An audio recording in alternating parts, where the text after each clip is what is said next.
هتمشي تعيط في الشارع من الوجع، وده مش وجع الفراق، ده وجع الحصوات المفاجئ اللي ما كنتش تعرف عنه حاجة. في حالب سمكه قد كده تبدأ تراكم حجارة من الأملاح صلبة ومدببة ومؤلمة، وأول ما تتحرك داخل الحالب تبدأ سيمفونية من الوجع الغير محتمل. طب ليه مع التقدم في السن بنكون مهددين أكتر بالإصابة بالحصوات؟ لأن القعدة بقت أطول والمجهود أقل وشرب المية أقل وأقل وكافيين بيزيد وأكل مالح وبروتين عالي وزن زايد وسكر، كل ده بيزود الاحتمالات.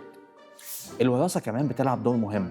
لو في تاريخ مرضي في العيلة، الحصوة مش نوع واحد والخطة العلاجية بتختلف من نوع لنوع، بس الخطة الأفضل أكيد هتلاقيها في عيادات أندلسية، ومش لازم تستنى يكون الحل جراحي.